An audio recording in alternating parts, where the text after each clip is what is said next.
Hello, എല്ലാവർക്കും ബയോസിന്റെ HSI natural science ക്ലാസ്സിലേക്ക് വീണ്ടും സ്വാഗതം. കഴിഞ്ഞ ക്ലാസ്സിൽ സീഡ് അഥവാ വിത്തുകളാണ് നമ്മൾ ഡിസ്കസ് ചെയ്തിരുന്നത്. ഇന്നത്തെ ക്ലാസ്സിൽ വിത്ത് വിതരണം അഥവാ സീഡ് ഡിസ്പേഴ്സൽ, അതോടൊപ്പം തന്നെ സീഡ് ഡോർമൻസി അല്ലെങ്കിൽ വിത്തിന്റെ നിദ്രാവസ്ഥ എന്നീ ടോപ്പിക്കുകളാണ് നമ്മൾ ഡിസ്കസ് ചെയ്യുന്നത്. പോകാം ഇതിലേക്ക്. വിത്ത് വിതരണം അഥവാ സീഡ് ഡിസ്പേഴ്സൽ. എന്താണ് വിത്ത് വിതരണം? ഒരു ചെടിയിൽ നിന്നും അതിലുണ്ടാവുന്ന വിത്തുകൾ ആ സ്ഥാനത്ത് നിന്നും മറ്റൊരു സ്ഥാനത്തേക്ക് വിത്തുകൾ കൈമാറ്റം ചെയ്ത് അവിടെ അത് വളരാനുള്ള പ്രാപ്തനാക്കി മാറ്റുന്ന പ്രക്രിയയെ വിളിക്കുന്ന പേരാണ് വിത്ത് വിതരണം. സിമ്പിളായിട്ട് പറയുകയാണെങ്കിൽ ഒരു ചെടിയിൽ ഉണ്ടാകുന്ന വിത്തുകൾ ആ ചെടിയിൽ നിൽക്കുന്ന സ്ഥലത്തു നിന്നും മറ്റൊരു സ്ഥലത്തേക്ക് ആ ചെടിയെ കൂടി വ്യാപിപ്പിക്കുക എന്നതാണ് വിത്ത് വിതരണത്തിന്റെ ലക്ഷ്യം എന്ന് പറയുന്നത്. ഇങ്ങനെ വിത്ത് വിതരണം നടത്തുന്നതിന്റെ ആവശ്യകത എന്താണ്? ഒരു മാതൃസസ്യത്തിന്റെ ചുവട്ടിൽ തന്നെ അതിന്റെ ചെടികൾ കൂട്ടമായിട്ട് വളരുന്നത് തടയാൻ വേണ്ടിയും ആ ചെടികളെ മറ്റു സ്ഥലങ്ങളിലേക്ക് വ്യാപിപ്പിക്കാൻ, വികേന്ദ്രീകരണം എന്ന് പറയും, അങ്ങനെ വ്യാപിപ്പിക്കാനുള്ള ചെടികളുടെ അഡാപ്റ്റേഷനാണ് വിത്ത് വിതരണം കൊണ്ട് ഉദ്ദേശിക്കുന്നത്. വിത്ത് വിതരണത്തിലൂടെ ചെടികൾ കൂട്ടം കൂട്ടമായിട്ട് ആ ചെടിയുടെ ചുറ്റും തന്നെ വളരാതെ മറ്റു സ്ഥലങ്ങളിലേക്ക് കൂടെ വ്യാപിപ്പിക്കുക, അതാണ് ഇതിന്റെ ലക്ഷ്യം. ഇങ്ങനെ വിത്ത് വിതരണം നടക്കുന്നത് കൊണ്ട് ചെടികൾക്ക് തന്നെ ഒരുപാട് ഗുണങ്ങൾ ഉണ്ടാകും. അതായത് ഒരു ചെടിയിൽ നിന്നും വിത്തുകൾ ദൂരോട്ട് വിതരണം ചെയ്യുമ്പോൾ ഏത് പ്രതികൂല സാഹചര്യങ്ങളെയും ഓവർകം ചെയ്യാൻ, അതിജീവിക്കാനുള്ള ഒരു കഴിവുണ്ടാകും. അതുപോലെ തന്നെ കൂട്ടം കൂട്ടമായിട്ട് ഒരേ സ്ഥലത്ത് തന്നെ ചെടികൾ വളരുകയാണെങ്കിൽ ചെടികളെ തിന്നാൻ വരുന്ന സസ്യഭോജികളെയും ചെടികളെ ആക്രമിക്കുന്ന രോഗാണുക്കളും കൂട്ടമായിട്ട് അവിടെ എത്തുകയും എല്ലാ ചെടികളിലേക്ക് അത് വ്യാപിക്കുകയും ചെടികൾ കൂട്ടമായിട്ട് നശിച്ചു പോകാനും ചാൻസ് കൂടുതലാണ്. അതുപോലെ തന്നെ ഒരു കൂട്ടമായിട്ട് ഒരേ സ്ഥലത്ത് വളരുമ്പോൾ ആഹാരത്തിനും വെള്ളത്തിനും ലൈറ്റിനും വേണ്ടിയിട്ട് കോമ്പറ്റീഷനും, മത്സരം ഇവർക്കിടയിൽ ഉണ്ടാകാനും അതുവഴി അതിജീവിക്കാൻ കഴിയുന്നവർ മാത്രം അവിടെ അതിജീവിക്കുകയും ബാക്കിയുള്ളവർ നശിച്ചു പോവുകയും ചെയ്യും. ഇങ്ങനെയുള്ള ഒരുപാട് പ്രശ്നങ്ങളെ ഒഴിവാക്കാനാണ് വിത്ത് വിതരണം നടക്കുന്നത്. അതുകൊണ്ട് തന്നെ അവർക്ക് അനുയോജ്യമായ, ഓരോ ചെടികൾക്കും അനുയോജ്യമായ വാസസ്ഥലങ്ങൾ, ഹാബിറ്റാറ്റ് കണ്ടെത്തി അവിടെ വളർന്ന് വലുതാകാനും ഈ വിത്ത് വിതരണം വഴി സഹായമാകുന്നുണ്ട്. അപ്പൊ വിത്ത് വിതരണം നടക്കുന്നത് കൊണ്ട് തന്നെ ഓരോ ചെടികൾക്കും പ്രതികൂല സാഹചര്യങ്ങളെയും സ്യൂട്ടബിൾ ഹാബിറ്ററ്റ് കണ്ടെത്തി അവിടെ വളരുവാനും ചെടികളെ നമ്മുടെ പ്രദേശങ്ങളിൽ വ്യാപിപ്പിക്കാൻ, വികേന്ദ്രീകരണം നടത്തുവാനും വിത്ത് വിതരണം വഴി സാധ്യമാകുന്നു. വിത്ത് വിതരണത്തിന്റെ വിവിധ മാർഗങ്ങൾ എന്തൊക്കെയാണ്? ഒരു ചെടിയിലുണ്ടാകുന്ന വിത്ത് ചെറിയൊരു ദൂരത്തേക്കോ അല്ലെങ്കിൽ ലോങ് ഡിസ്റ്റൻസിൽ വലിയൊരു ദൂരത്തേക്കോ കൈമാറ്റം ചെയ്യണം. അതിനുവേണ്ടി ചെടികൾ സ്വയമോ അല്ലെങ്കിൽ മറ്റ് ജീവികളുടെ സഹായത്താലോ വിത്ത് വിതരണം നടക്കാറുണ്ട്. അതുകൊണ്ട് തന്നെ വിത്ത് വിതരണത്തെ രണ്ടായിട്ട് തിരിക്കാം. ഒന്ന് സ്വാശ്രയ വിത്ത് വിതരണം അഥവാ ഓട്ടക്കോറി, രണ്ടാമത്തത് പരാശ്രയ വിത്ത് വിതരണം അഥവാ അലോക്കോറി. ഓട്ടക്കോറി കൊണ്ട് ഉദ്ദേശിക്കുന്നത് ഒരു ചെടിയിൽ ഫ്രൂട്ട്, അത് ഫലം പാകമായാൽ അല്ലെങ്കിൽ വിത്ത് പാകമായാൽ ചെടി തന്നെ സ്വയം ആ വിത്തിനെ വിതരണം ചെയ്യാനുള്ള മെക്കാനിസം കാണിക്കും, മാർഗങ്ങൾ കാണിക്കും. അതാണ് ഓട്ടക്കോറി. അതായത് സ്വാശ്രയ വിത്ത് വിതരണം. ചെടി സ്വയം എന്ത് ചെയ്യുന്നു? വിത്തിനെ ഒരു സ്ഥലത്ത് നിന്ന് മറ്റൊരു സ്ഥലത്തേക്ക് എന്ത് ചെയ്യുന്നു? വിതരണം ചെയ്യുന്നു. ചെടികളിൽ തന്നെ കാണപ്പെടുന്ന ചില മെക്കാനിസം ആയിരിക്കും ഇതിനെ സഹായിക്കുന്നത്. അതാണ് സ്വാശ്രയ വിത്ത് വിതരണം എന്ന് പറയുന്നത്. ഇത് പല ടൈപ്പ് ഉണ്ട്. അതിൽ ഒന്നാമത്തെ ടൈപ്പാണ് ബ്ലാസ്റ്റോകോറി. ബ്ലാസ്റ്റോകോറി എന്നത് വളരെ റെയറായിട്ട് നടക്കുന്ന ഒരു മെക്കാനിസമാണ്. ചെടിയുടെ തണ്ട് നിലത്തുകൂടെ ഇഴഞ്ഞു നീങ്ങി ചെടിയുടെ അടിത്തട്ടിൽ നിന്നും വളരെ അകലെയായിട്ട് വിത്തിനെ നിക്ഷേപിക്കുന്ന രീതിയാണ്. അതായത് ചെടിയുടെ വിത്തുണ്ടാകുന്ന അല്ലെങ്കിൽ ഫ്രൂട്ട് ഉണ്ടാകുന്ന ഭാഗങ്ങൾ അടിത്തട്ടിൽ നിന്നും ഇഴഞ്ഞിഴഞ്ഞ്, അതായത് ക്രീപ്പ് ചെയ്ത് ചെടി നീണ്ടു പോയിട്ട് ചെടിയുടെ ചുവട്ടിൽ നിന്നും കുറച്ച് അകലെയായിട്ട് വിത്തുകളെ വിതരണം ചെയ്യുന്നു. ഈ മെക്കാനിസത്തിനെ ബ്ലാസ്റ്റോകോറി എന്നാണ് അറിയപ്പെടുന്നത്. ഐവി ലീവ്ഡ് ടോഡ് ഫ്ലാക്സ് അല്ലെങ്കിൽ സിംബലേറിയ മുരാലിസ് എന്ന ചെടിയിലാണ് ഇത്തരം മെക്കാനിസം ബ്ലാസ്റ്റോകോറി കാണപ്പെടുന്നത്. രണ്ടാമത്തെ ടൈപ്പാണ് ഹെർപ്പോകോറി. ഹെർപ്പോകോറി എന്ന് പറയുന്നത് ചെടികളിൽ തന്നെയുള്ള ഔട്ട്ഗ്രോത്തുകൾ, അതായത് ട്രൈക്കോംസ് എന്നറിയപ്പെടുന്ന സ്റ്റെം ഹെയർ അല്ലെങ്കിൽ കാണ്ഡരോമങ്ങളിലൂടെയോ മറ്റ് ഹൈഗ്രോസ്കോപ്പിക് അപ്പൻഡേജസ് അല്ലെങ്കിൽ അനുബന്ധങ്ങൾ, അതിനെ ഓൺസ് എന്ന് പറയും. അതായത് ചെടികളിൽ തന്നെ കാണപ്പെടുന്ന വിത്തുണ്ടാകുന്ന ഭാഗത്തിൽ ഫ്രൂട്ടിൽ കാണപ്പെടുന്ന ചില ഔട്ട്ഗ്രോത്തുകളിലൂടെയോ വിത്തുകളെ വിതരണം ചെയ്യും. അതിന് എക്സാമ്പിളാണ് നമ്മൾ ഗോതമ്പ്, അതുപോലെ ബാർലിയിലും മറ്റു റൈ തുടങ്ങിയ ചെടികളിൽ കാണപ്പെടുന്ന ഒരു മെക്കാനിസം. അതിന്റെ ഫ്രൂട്ടിൽ ഇതുപോലെ നാരുകൾ കാണും, ചിത്രത്തിൽ കാണുമ്പോൾ നാരുകൾ കാണാം. ഇതിനെയാണ് ഓൺസ് എന്നറിയപ്പെടുന്നത്. ഈ ഓൺസിലൂടെ അനുബന്ധമാണ്, അതായത് അപ്പൻഡേജസ് ആണ്, ഇതിലൂടെ വിത്തുകളെ വിതരണം ചെയ്യാൻ സഹായിക്കുന്നു. ഇങ്ങനെ ചെടികളിലെ ചില ഔട്ട്ഗ്രോത്തിലൂടെ നടക്കുന്ന വിത്ത് വിതരണത്തിനെയാണ് ഹെർപ്പോകോറി എന്ന് പറയുന്നത്. അരാക്കിസ് ഹൈപ്പോജിയ നിലക്കടലയിലും അതുപോലെ ട്രൈഫോളിയം, അതായത് അണ്ടർഗ്രൗണ്ട് ക്ലോവർ എന്ന ചെടിയിലും ഇത് കാണിക്കുന്നുണ്ട്. അതുപോലെ ഗോതമ്പ്, ബാർലി പോലുള്ള ചെടികളിൽ ഇത് കാണുന്നു. മൂന്നാമത്തെ ടൈപ്പാണ് ബാരോക്കോറി. ബാരോക്കോറി എന്ന് പറയുമ്പോൾ ഗ്രാവിറ്റിയുടെ ഫലമായിട്ടായിരിക്കും ഇവിടെ ഫ്രൂട്ട് താഴോട്ട് പോവുകയും അത് സീഡ് ഡിസ്പേഴ്സ് സഹായിക്കുകയും ചെയ്യുന്നു. മെച്ചുർ ആയി കഴിഞ്ഞാൽ ഫ്രൂട്ട് നോർമലി എല്ലാ ചെടികളിൽ കാണപ്പെടുന്ന പോലെ പഴുത്ത് പാകമായി താഴേക്ക് വീഴുന്നു. താഴെ വീഴുന്ന ഫ്രൂട്ട് പൊട്ടിച്ചിതറുകയോ മറ്റേതെങ്കിലും മെക്കാനിസം വഴി വിത്തുകൾ വിതരണം ചെയ്യുകയും ചെയ്യും.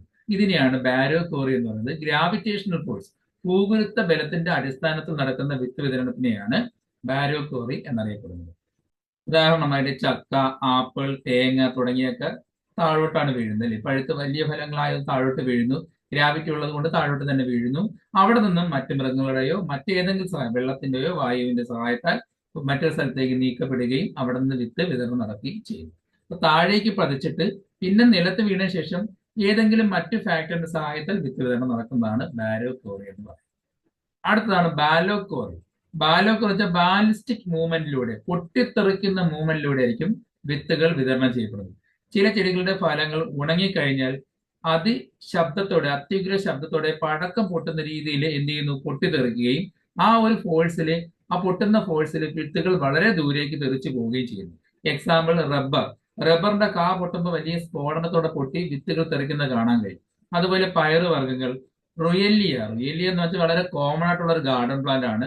നമ്മുടെയൊക്കെ വീടുകളിൽ പല കളറിൽ പിടിക്കുന്ന ഒരു പ്ലാന്റ് ആണ്. ചിത്രം കൊടുത്തിട്ടുണ്ട്, അതിന്റെ വിത്തും കൊടുത്തിട്ടുണ്ട്. ഉണങ്ങുമ്പോൾ ഇത് വലിയൊരു ശബ്ദത്തിൽ എന്ത് ചെയ്യുന്നു, പൊട്ടിത്തെറിക്കാറുണ്ട്. അതുപോലെ തൊട്ടാവാടി, കഴിഞ്ഞ ദിവസം പറഞ്ഞിരുന്ന പറണ്ടക്കായ, ഫ്രൂട്ട്സിനെ കുറിച്ച് പറഞ്ഞപ്പോൾ പറണ്ടക്കായ പറഞ്ഞ ഓർമ്മയുണ്ടോ? വലിയ ശബ്ദത്തോടെ കാടുകളിൽ പൊട്ടിത്തെറിക്കുന്ന പറണ്ടക്കായ, ഖുറ എന്നൊരു പ്ലാന്റ് ഉണ്ട്. അതിനെ അറിയപ്പെടുന്നത് തന്നെ ഡൈനാമിക് ട്രീ എന്നാണ്. ഭയങ്കര ശബ്ദത്തിൽ പൊട്ടുന്ന ഒരു കാവുള്ള മരമാണ് ഖുറ എന്ന സ്പീഷീസ്. ഈ തുടങ്ങിയ ചെടികളെല്ലാം അത്യുഗ്ര ശബ്ദത്തോടെ പൊട്ടുകയും ആ ഒരു ഫോഴ്സിൽ വിത്തുകൾ വളരെ ദൂരേക്ക് തെറിക്കുകയും ചെയ്യുന്നു. അടുത്ത ടൈപ്പാണ് അലോകോറി അഥവാ പരാശ്രയ വിത്ത് വിതരണ മാർഗങ്ങൾ. അതായത് ഇവിടെ വിത്ത് വിതരണം നടക്കുന്നത് മറ്റ് ഏതെങ്കിലും ഫാക്ടറിന്റെ, ഘടകങ്ങളുടെ സഹായത്താലായിരിക്കും. അത് ജീവനുള്ളതോ അല്ലെങ്കിൽ ജീവനില്ലാത്ത വസ്തുക്കളുടെ സഹായത്താൽ ഒരു സ്ഥലത്ത് നിന്ന് മറ്റൊരു സ്ഥലത്തേക്ക് വിത്ത് വിതരണം നടക്കും. അപ്പൊ വിത്ത് വിതരണത്തിന് ഇവിടെ ഒരു വെക്ടറിന്റെ ആവശ്യമുണ്ട്. വെക്ടർ എന്ന് വെച്ചാൽ ഒരു വാഹകറിന്റെ ആവശ്യമുണ്ടാകും. ഇവിടെ വാഹകർ എന്ന് പറഞ്ഞാൽ നേരത്തെ പറഞ്ഞ ജീവനില്ലാത്ത വസ്തുക്കളായ കാറ്റോ ജലമോ ആയിരിക്കാം, അല്ലെങ്കിൽ ജീവനുള്ള മൃഗങ്ങളോ പക്ഷികളോ ഈ വിത്ത് വിതരണം സഹായിക്കാറുണ്ട്. അതിൽ ഒന്നാമത്തെ ടൈപ്പാണ് ഹൈഡ്രോകോറി. പേര് തന്നെ ഉണ്ട്, വാട്ടറിന്റെ, വെള്ളത്തിന്റെ സഹായത്താൽ നടക്കുന്ന വിത്ത് വിതരണത്തിനെയാണ് ഹൈഡ്രോകോറി എന്ന് പറയുന്നത്. ഈ രീതിയിൽ വിത്ത് വിതരണം നടക്കുന്ന ചെടികളുടെ വിത്തുകൾ വെള്ളത്തിൽ പൊങ്ങിക്കിടക്കാൻ പാകത്തിലുള്ള പ്രത്യേകത ഉള്ളതായിരിക്കും. അതായത് ലൈറ്റ് വെയിറ്റ് ആയിരിക്കും, ഭാരം കുറഞ്ഞതായിരിക്കും. എക്സാമ്പിൾ തേങ്ങയ്ക്ക് നല്ല കട്ടി ഉണ്ടെങ്കിലും പക്ഷെ വെള്ളത്തിൽ പൊങ്ങിക്കിടക്കാൻ പാകത്തിൽ അകത്ത് ഫൈബ്രസ് ആണ്, ചകിരിയാണ് അല്ലേ. അപ്പൊ അകത്ത് ചകിരി കൊടുത്തിരിക്കുന്ന ഉദ്ദേശം മനസ്സിലായല്ലോ. തേങ്ങ വെള്ളത്തിൽ ഒഴുകി നടന്ന് മറ്റേതെങ്കിലും സ്ഥലത്ത് ചെന്നെത്തുകയും അവിടെ കിടന്നത് ജെർമിനേറ്റ് ചെയ്ത് പുതിയ തെങ്ങായിട്ട് മാറുകയും ചെയ്യും. അടുത്തത് അനിമോകോറി. അനിമോകോറി എന്ന് കേൾക്കുമ്പോൾ പെട്ടെന്ന് മനസ്സിൽ അനിമൽ എന്ന് കയറി വരരുത്. കാരണം അനിമോകോറി എന്ന് പറയുന്നത് അനിമൽസ് അല്ല, കാറ്റിന്റെ സഹായത്താൽ നടക്കുന്ന ഒരു വിത്ത് വിതരണമാണ്. അനിമോഫിലി പഠിച്ചത് ഓർമ്മയില്ലേ? അതായത് വായു പരാഗണം പഠിച്ചിട്ടില്ല, അതുപോലെ അനിമോഫിലി പോലെ തന്നെയാണ് അനിമോകോറിയും. കാറ്റിന്റെ സഹായത്താൽ നടക്കുന്ന വിത്ത് വിതരണത്തിനെയാണ് അനിമോകോറി എന്ന് പറയുന്നത്. ഇപ്പൊ കാറ്റിന്റെ സഹായത്താൽ ഈ വിത്ത് വിതരണം നടക്കണമെങ്കിൽ തന്നെ വിത്തുകളുടെ ഭാരം എങ്ങനെയായിരിക്കും? നേരത്തെ പറഞ്ഞ പോലെ വളരെ ഭാരം കുറഞ്ഞതായിരിക്കും. കാറ്റിലൂടെ പറന്നു നടക്കാൻ പാകത്തില് പ്രത്യേക സ്ട്രക്ചറുകൾ ഇവരിൽ ഉണ്ടായിരിക്കും. സമാരയുടെ ഒക്കെ പറഞ്ഞ ഓർമ്മയുണ്ടോ? സമാര എന്ന ഫ്രൂട്ടിന്റെ പ്രത്യേകത, ഫ്രൂട്ടിന്റെ ചില ഭാഗങ്ങൾ പെരിക്കറുപ്പ് ചിറക് പോലെ ആയിരിക്കുന്നത് കാണാം. സമാരോയിഡിലാണെങ്കിൽ കാലിക്സ് ആണ് ചിറകായിട്ട് മാറിയിരിക്കുന്നത്.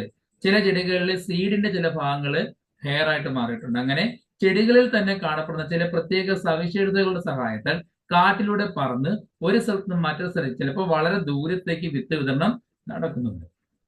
ഉദാഹരണം അപ്പൂപ്പൻതാടി. അപ്പൂപ്പൻതാടിയുടെ പ്രത്യേകത സീഡിലുള്ള ഹെയർ, പാപ്പസ് ഹെയർ ആണ് ഇതിന് സഹായിക്കുന്നത്, വിത്ത് വിതരണം സഹായിക്കുന്നത്. ചിത്രം നോക്കുക. അതുപോലെ മഹാഗണിയുടെ വിത്ത്, അതുപോലെ പഞ്ഞിക്ക മരത്തിന്റെ ബൊംബാക്സ് അഥവാ ഇലവന്റെ, അതുപോലെ ഏലംപാല, ആൾസ്റ്റോണിയ തുടങ്ങിയുടെ വിത്തുകൾ അപ്പൂപ്പൻതാടി പോലേക്ക് പറന്നു കിടക്കും.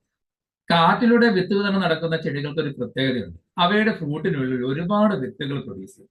എന്തിനാണ് ധാരാളം വിത്തുകൾ അവർ പ്രൊഡ്യൂസ് ചെയ്യുന്നത്? കാറ്റിലൂടെ വിത്തുകൾ കറക്റ്റ് അവർ ഉദ്ദേശിക്കുന്ന വാസസ്ഥലങ്ങളിൽ തന്നെ ചെന്ന് വീഴുമെന്ന് ഗ്യാരണ്ടി പറയാൻ പറ്റുമോ? ഇല്ല. അതുകൊണ്ട് തന്നെ ഉണ്ടാകുന്ന നഷ്ടം ഒഴിവാക്കാൻ ഏതെങ്കിലും സ്യൂട്ടബിൾ കണ്ടീഷനിൽ ചെന്ന് വീണ് വിത്ത് വളരുവാൻ വേണ്ടിയിട്ടാണ് ഒന്നിൽ കൂടുതൽ അല്ലെങ്കിൽ 100 കണക്കിന് വിത്തുകളെ ഇവർ പ്രൊഡ്യൂസ് ചെയ്യുന്നത്. അതായത് പുറത്തു വരുന്ന വിത്തുകളിൽ ചെറിയ ശതമാനം വിത്തുകൾ മാത്രമായിരിക്കും സ്യൂട്ടബിൾ ആയിട്ടുള്ള, അനുയോജ്യമായിട്ടുള്ള വാസസ്ഥലങ്ങളിൽ ചെന്ന് വീഴുകയും ജെർമിനേറ്റ് ചെയ്യുകയും ചെയ്യുന്നത്. ബാക്കിയുള്ളത് പറന്ന് ഏതെങ്കിലും അൺഫേവറബിൾ കണ്ടീഷൻ ചെന്ന് വീഴുകയും കരിഞ്ഞുണങ്ങി നശിച്ചു പോവുകയും ചെയ്യും. അത് ഒഴിവാക്കാനാണ് വിത്തുകൾ എണ്ണം കൂടുതലായിട്ട് ചെടികൾ പ്രൊഡ്യൂസ് ചെയ്യുന്നത്. അടുത്ത ടൈപ്പാണ് സൂക്കോർ. സൂക്കോർ എന്ന് പറയുന്ന പേര് തന്നെ ഉണ്ട്. അനിമൽസിന്റെ, മൃഗങ്ങൾ, അതായത് പക്ഷി മൃഗാദികളുടെ സഹായത്താൽ നടക്കുന്ന വിത്ത് വിതരണത്തിനെയാണ് സൂക്കോറി എന്ന് പറയുന്നത്. ഇതിനു വേണ്ടി ചെടികളിൽ തന്നെ പല മെക്കാനിസം കാണുന്നു. പക്ഷി മൃഗാദികളെ ആകർഷിക്കാൻ വേണ്ടി ഒരുപാട് മെക്കാനിസം കാണിക്കുന്നുണ്ട്. അതിൽ ഒന്നാമത്തെ ടൈപ്പാണ് മാധുര്യമേറിയ പഴങ്ങൾ മുഖേന. അതായത് വളരെ ടേസ്റ്റി ആയിട്ടുള്ള പഴങ്ങൾ, ഫ്രൂട്ട്സ് പ്രൊഡ്യൂസ് ചെയ്തിരിക്കുന്നത് കാരണം ഒരുപാട് ജീവജാലങ്ങൾ ആ ഫ്രൂട്ട് തിന്നാൻ വേണ്ടി അവിടെ എത്തും. നമ്മൾ തന്നെ ഒരു മാങ്ങ എടുത്ത് കഴിച്ചു. കഴിച്ചതിന് ശേഷം ആ മാങ്ങയുടെ സീഡ് എന്ത് ചെയ്യുന്നു? നമ്മൾ വലിച്ചെറിയുന്നില്ല. അതൊരു മെക്കാനിസമാണ്. അപ്പോൾ ഇതുപോലെ ഒരുപാട് ജണ്ണാനും പല കിളികളും ഒക്കെ ഫ്രൂട്ട്സ് തിന്നുകയും ആ സീഡുകളെ മറ്റു സ്ഥലങ്ങളിൽ എത്തിക്കുകയും ചെയ്യും. അപ്പൊ ആലൊക്കെ പൊടിച്ചിരിക്കുന്നത് കണ്ടിട്ടില്ല? ആല പൊടിച്ചിരിക്കുന്ന സ്ഥലങ്ങൾ കണ്ടിട്ടുണ്ടോ? ടെറസില് ബിൽഡിങ്ങിന്റെ മണ്ടയിലൊക്കെ പൊടിച്ചിരിക്കുന്ന കാണാം. എങ്ങനെ ആ സീഡ് അവിടെ എത്തി? കാക്ക പോലുള്ള പല കിളികളും ഈ ആലിന്റെ ഫ്രൂട്ടിനെ കഴിക്കാൻ കൊണ്ടുപോയി കഴിച്ചിട്ട് അതിന്റെ അവശിഷ്ടങ്ങൾ അവിടെ ഇട്ടിട്ട് പോകും. അത് അവിടെ കിടന്ന് വളർന്ന് പുതിയ ചെടികളായിട്ട് മാറുകയും ചെയ്യും. അങ്ങനെ മാധുര്യമൂറുന്ന പഴങ്ങൾ മുഖേന പല ജീവജാലങ്ങളും ആ ഫലങ്ങൾ കഴിക്കുകയും അതിലൂടെ സീഡിന്റെ വിത്തിന്റെ വിതരണം നടക്കുകയും ചെയ്യുന്നു.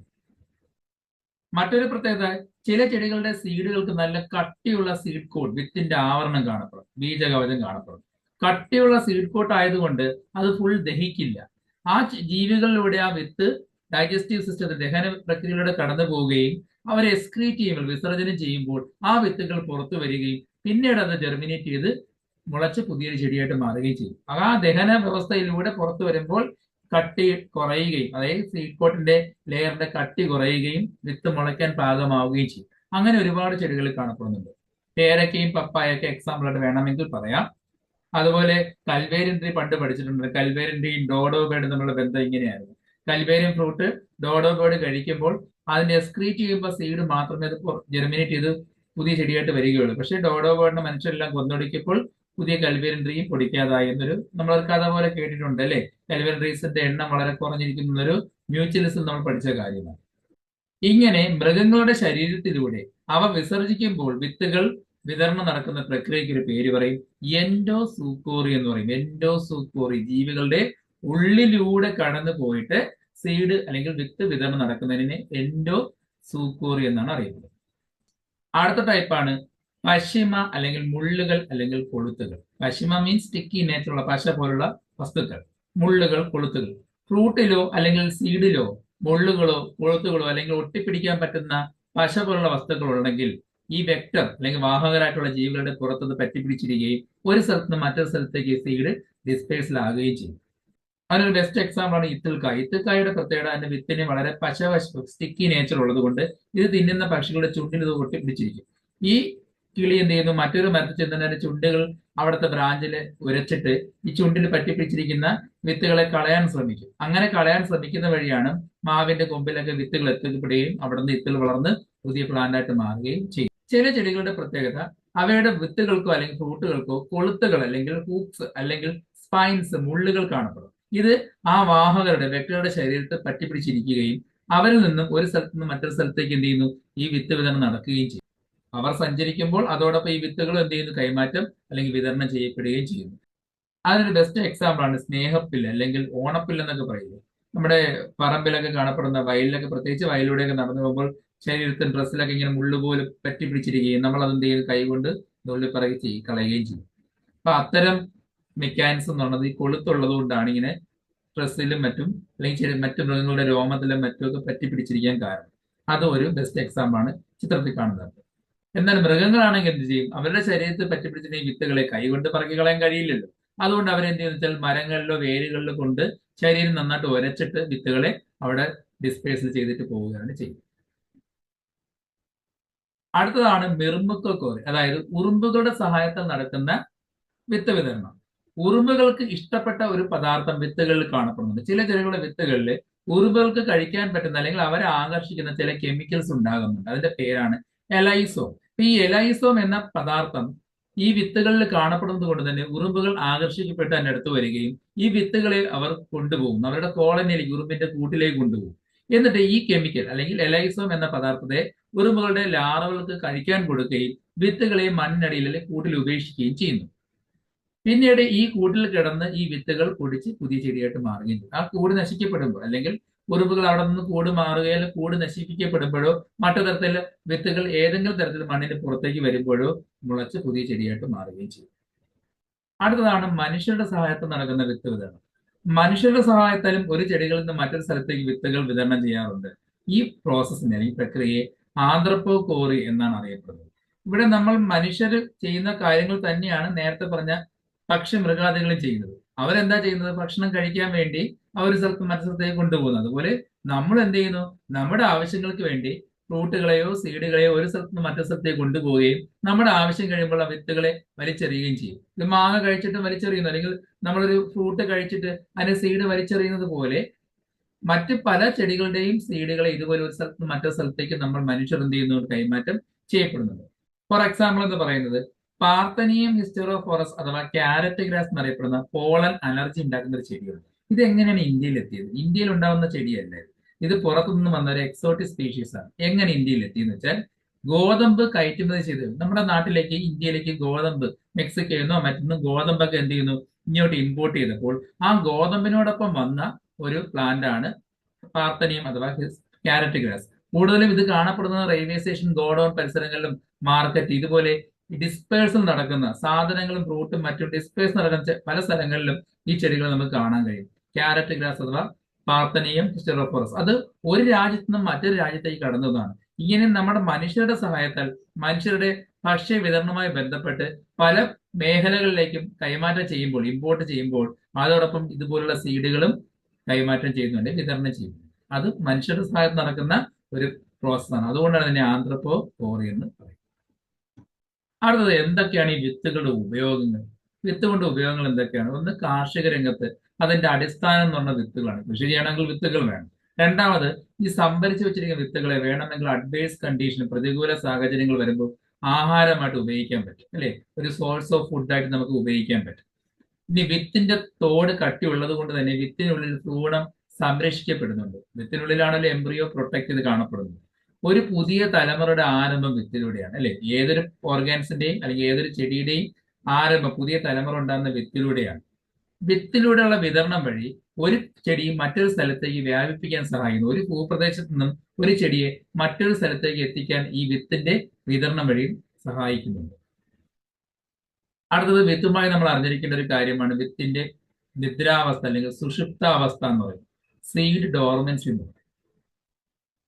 ചില ചെടികളിൽ വിത്തുകൾ പാകമായി കഴിഞ്ഞാൽ, നമുക്കറിയാം ഫ്രൂട്ട് റൈപ്പഞ്ച് പഴുത്ത് അതിൻ്റെ വിത്തുകൾ പാകമായി കഴിഞ്ഞാൽ ആ ചെടികളിൽ നിന്നും ഏതെങ്കിലും മെക്കാനിസം വഴി ആ വിത്തുകൾ പുറത്തു വരികയും അത് ജെർമിനേറ്റ് ചെയ്ത് പുതിയ തലമുറകളെ ഉണ്ടാക്കുകയും ചെയ്യും. എന്നാൽ മറ്റു ചില ചെടികളിൽ ഈ വിത്തുകൾ മുളയ്ക്കുന്നതിന് മുമ്പ് ചില നിദ്രാവസ്ഥയിലേക്ക് കടക്കുന്നു. അതായത് മണ്ണിൽ വീണാലും പെട്ടെന്ന് ജെർമിനേറ്റ് ചെയ്യുന്നില്ല. ഒരു പീരീഡ് ഓഫ് റെസ്റ്റ് അല്ലെങ്കിൽ ഒരു ഇനാക്റ്റീവ് സ്റ്റേജിലോട്ട്, ഒരു നിദ്രാവസ്ഥ, സുഷുപ്താവസ്ഥയിലേക്ക് കടക്കുന്നുണ്ട്. എന്തുകൊണ്ടായിരിക്കും അങ്ങനെ കടക്കുന്നത്? ഇങ്ങനെ നിദ്രാവസ്ഥയിൽ കിടക്കുന്ന വിത്തുകൾക്ക് വീണ്ടും അതിജീവിക്കാനുള്ള കഴിവുണ്ടോ? അതായത് ജെർമിനേറ്റ് ചെയ്യാനുള്ള കഴിവുണ്ടോ? ചില ചെടികൾക്ക് അത് ഉണ്ടാകില്ല. ചില ചെടികളുടെ വിത്തുകൾക്ക് കുറച്ചു നാൾ മാത്രമേ മണ്ണിൽ കേടുകൂടാതെ കിടക്കാനുള്ള കഴിവുള്ളൂ. അത് കഴിഞ്ഞാൽ അവർ നശിച്ചു പോകും. അതായത് അതിന്റെ കഴിവ് നഷ്ടപ്പെടും, അതിന്റെ പ്രവർത്തനക്ഷമത നഷ്ടപ്പെട്ടു പോകും. വിത്ത് മുളയ്ക്കാനുള്ള കഴിവ് ഇല്ലാതായി പോകും, നശിച്ചു പോകും. എന്നാൽ ചില ചെടികളുടെ വിത്തുകൾക്ക് ആഴ്ചകളോ അല്ലെങ്കിൽ മാസങ്ങളോ അല്ലെങ്കിൽ വർഷങ്ങളോ കഴിഞ്ഞാലും അതിന്റെ കഴിവ് നഷ്ടപ്പെടാതെ നിദ്രാവസ്ഥയിൽ ഇനാക്റ്റീവായിട്ട് കിടക്കാനുള്ള ഒരു കഴിവുണ്ട്. അതായത് എത്ര നാൾ കഴിഞ്ഞാലും ആ സീഡ് നശിക്കാതെ മണ്ണിൽ കിടക്കുകയും ആ അവസ്ഥ കഴിഞ്ഞ് പുറത്തു വരുമ്പോൾ സീഡ് ജെർമിനേറ്റ് ചെയ്ത് പുതിയ പ്ലാന്റായിട്ട് മാറാനും ഒരു പ്രവർത്തനക്ഷമത ഉണ്ടാവും, കഴിവുണ്ടാവും. ഈ വിത്തുകളുടെ ഈ കഴിവിനെയാണ് വിത്തിന്റെ ജീവക്ഷമത അല്ലെങ്കിൽ സീഡ് വയബിലിറ്റി എന്ന് പറയുന്നത്. അതായത് സീഡുകൾ നിദ്രാവസ്ഥയിലായിരിക്കുമ്പോൾ എത്ര നാളാണ് അവരുടെ നിദ്രാവസ്ഥ എന്ന് പറയുന്നത്? ചിലപ്പോൾ വർഷങ്ങളായിരിക്കാം. ആ വർഷങ്ങൾ കഴിഞ്ഞാലും ആ സീഡുകൾ പിന്നീട് ജെർമിനേറ്റ് ചെയ്യുന്നുവെങ്കിൽ ആ കഴിവിനെയാണ് സീഡ് വയബിലിറ്റി എന്ന് പറയുന്നത്. ഒരു 100 വർഷം കഴിഞ്ഞിട്ട് ഒരു സീഡ് കിട്ടി, അത് ജെർമിനേറ്റ് ചെയ്താൽ അതിന് സീഡ് വയബിലിറ്റി ഉണ്ടെന്ന് പറയാം. പക്ഷെ ആ സീഡ് ജെർമിനേറ്റ് ചെയ്തില്ല, ഫെയിലിയർ ആയി പോയെങ്കിൽ അത് ഇനാക്റ്റീവ് ആണ്, സീഡ് ജെർമിനേറ്റ് ചെയ്യില്ല, അല്ലെങ്കിൽ കഴിവില്ല എന്ന് പറയാം, അല്ലെങ്കിൽ നശിച്ചു പോയ സീഡ് എന്ന് പറയാം. വിത്ത് നിദ്രാവസ്ഥ കഴിഞ്ഞ് പുറത്തു വരുമ്പോൾ ആ സീഡിന് കഴിവുണ്ടെങ്കിൽ, വീണ്ടും ജെർമിനേറ്റ് ചെയ്യാനുള്ള കഴിവുണ്ടെങ്കിൽ അതിനെ വിത്തിന്റെ ജീവക്ഷമത എന്ന് പറയുന്നു. സീഡ് വയബിലിറ്റിക്ക് ഒരുപാട് എക്സാമ്പിൾസ് ഉണ്ട്. ഇപ്പൊ 32,000 വർഷം പഴക്കമുള്ള ഒരു സീഡിനെ കണ്ടെത്തിയിട്ടുണ്ട്. അതായത് 32,000 വർഷം മണ്ണിനടിയിൽ കഴിവ് നഷ്ടപ്പെടാതെ കിടക്കുകയും പിന്നീട് ജെർമിനേറ്റ് ചെയ്തൊരു ചെടിയാണ് സൈലീൻ സ്റ്റെനോഫില്ല എന്ന പ്ലാന്റ്. ചൈനീസ് സയന്റിസ്റ്റുകളാണ് കണ്ടെത്തിയത്. അതുപോലെ ആർട്ടിക് തുന്ദ്ര റീജിയനിൽ നിന്നും എക്സ്കവേഷൻ നടത്തിയപ്പോൾ കണ്ടെത്തിയ ചെടിയാണ് ലുപ്പൈൻ അല്ലെങ്കിൽ ലുപ്പിനസ് ആർട്ടിക്കസ് എന്നറിയപ്പെടുന്ന ഒരു ചെടിയാണ്. ആ ചെടിയുടെ സീഡിന് 10,000 വർഷം പഴക്കം ഉണ്ടായിരുന്നു. 10,000 വർഷങ്ങൾക്ക് ഇപ്പുറം ആ ചെടി അല്ലെങ്കിൽ അതിന്റെ വിത്ത് മുളച്ചു വരികയും ചെയ്തു. അത്രയും നാളും അതിന്റെ കഴിവ് നഷ്ടപ്പെടാതെ കിടന്നു. അതുപോലെ മറ്റൊരു എക്സാമ്പിൾ ആണ് ഡെഡ് സീക്ക് അടുത്ത്, ചാവുകളുടെ അടുത്ത് കിങ് ഹെറോസിന്റെ പാലസിന്റെ എക്സ്കവേഷൻ നടത്തിയപ്പോൾ കിട്ടിയ ഫോയിനിക്സ് ഡാക്ടൈലിഫർ എന്ന ഈന്തപ്പനയുടെ കുരു 2000 വർഷം പഴക്കം ഉണ്ടായിരുന്നു. അതും ഒരു ഓൾഡസ്റ്റ് വയബിൾ സീഡിന് എക്സാമ്പിൾ ആണ്. 32,000 വർഷം പഴക്കമുള്ള സൈലീൻ സ്റ്റെനോഫില്ലയും 10,000 വർഷം പഴക്കമുള്ള ലുപ്പിനസ് ആർട്ടിക്കസും 2000 വർഷം പഴക്കമുള്ള ഫോയിനിക്സ് ഡാക്ടൈലിഫറയും ഒന്ന് അറിഞ്ഞിരിക്കുക. ഇതിൽ കൂടുതൽ ഏതെങ്കിലും പോയിന്റുകൾ കിട്ടുകയാണെങ്കിൽ നിങ്ങൾ ഉൾപ്പെടുത്തുകയും ചെയ്യും. മറ്റൊരു ചില എക്സാമ്പിൾ ആണ് ഓക്സാലിസ്, നമ്മുടെ പുളിയാറില്ല, ഫ്യൂ മന്ത്സ്, ചില മാസങ്ങളോളം അതിന്റെ കഴിവ് നഷ്ടപ്പെടാതിരിക്കും. ട്രൈഫോളിയം എന്നൊരു പ്ലാന്റ് ഉണ്ട്. ആ പ്ലാന്റിന്റെ സീഡിന് 100 വർഷത്തോളം കേടുകൂടാതിരിക്കാനുള്ള കഴിവുണ്ടെന്നാണ് പറയുന്നത്. ഇതൊക്കെ എക്സാമ്പിൾ ഒന്ന് നോട്ട് ചെയ്ത് വെച്ചിരിക്കും. എന്തുകൊണ്ടാണ് വിത്തുകളുടെ നിദ്രാവസ്ഥയെ കാരണം? എന്തൊക്കെ കാരണങ്ങൾ കൊണ്ടാണ് നിദ്രാവസ്ഥ ഉണ്ടാകുന്നത്? 2 കാരണങ്ങളാണുള്ളത്. ഒന്ന് എക്സോജീനസ് കൺട്രോളും രണ്ടാമത്തത് എൻഡോജീനസ് കൺട്രോളും. അതായത് ബാഹ്യമായിട്ടുള്ള ചില കാരണങ്ങളാൽ വിത്തുകൾ നിദ്രാവസ്ഥയിലേക്ക് പോകുന്നു, അല്ലെങ്കിൽ വിത്തുകൾക്ക് ഉള്ളിലുള്ള ആന്തരിക കാരണങ്ങളാൽ വിത്തുകൾ നിദ്രാവസ്ഥയിലോട്ട് പോകുന്നു. ചില പ്രതികൂല അന്തരീക്ഷത്തിലെ ബാഹ്യ ഘടകങ്ങൾ കാരണം ഭ്രൂണം എംബ്രിയോ നിഷ്ക്രിയമാകുന്നു, അതായത് ഇനാക്റ്റീവായിട്ട് മാറുന്നു. എന്നിട്ട് ഒരു ഡോർമൻസി പീരീഡിൽ നിദ്രാവസ്ഥയിലേക്ക് പ്രവേശിക്കുന്നു. ഇത്തരം വിത്തുകളെ കൊയ്സൻ സീഡ് അല്ലെങ്കിൽ കൊയ്സൻ വിത്തുകൾ എന്നാണ് അറിയപ്പെടുന്നത്. അതായത് ബാഹ്യമായിട്ടുള്ള എക്സോജീനൽ കൺട്രോൾ കൊണ്ടാണ് ഈ വിത്തുകൾ നിദ്രാവസ്ഥയിലേക്ക് പ്രവേശിക്കുന്നത്. എന്നാൽ രണ്ടാമത്തെ കാരണം എന്ന് പറയുന്നത് ആന്തരികമായിട്ടുള്ള ഘടകങ്ങൾ കൊണ്ടാണ്. അതായത് എൻഡോജീനസ് കൺട്രോൾ കൊണ്ട് വിത്തിനുള്ളിലെ ഘടകങ്ങൾ കൊണ്ട് വിത്ത് പൊടിക്കാതിരിക്കുന്ന അവസ്ഥ. അങ്ങനെ വിത്തിനുള്ളിലുള്ള എൻഡോജീനസ് ആന്തരിക പ്രതികൂല ഘടകങ്ങൾ കൊണ്ടാണ് വിത്ത് പൊടിക്കാതിരിക്കുന്നെങ്കിൽ, നിദ്രാവസ്ഥയിലേക്ക് പോകുന്നെങ്കിൽ അത്തരം വിത്തുകളെ ഡോർമെന്റ് വിത്തുകൾ അല്ലെങ്കിൽ ഡോർമെന്റ് സീഡുകൾ എന്നും പറയാറുണ്ട്. ഈ 2 സ്റ്റേജിലും കാണപ്പെടുന്നത് സീഡ് ഡോർമൻസിയാണ്, അല്ലെങ്കിൽ സീഡിന്റെ നിദ്രാവസ്ഥയാണ് കാണിക്കുന്നത്. ഈ ഡോർമൻസികളുടെ ഒരു പ്രത്യേകത എന്ന് പറയുന്നത് അവരുടെ ആന്തരിക ഘടന അൺഫേവറബിൾ ആയതുകൊണ്ട് തന്നെ മെറ്റാബോളിസം വളരെ കുറവായിരിക്കും, ഉപാപചയ പ്രവർത്തനങ്ങൾ വളരെ കുറയും.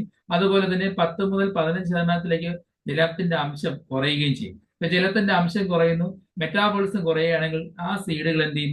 ഇനാക്റ്റീവായിട്ട് കിടക്കും. എപ്പോഴാണോ അതിനെ ഓവർകം ചെയ്യാൻ പറ്റുന്ന അവസരങ്ങൾ എത്തുന്നത് ആ സമയത്ത് സീഡ് ഈ ഡോർമൻസി വിട്ട് ജെർമിനേറ്റ് ചെയ്യുകയും ചെയ്യും.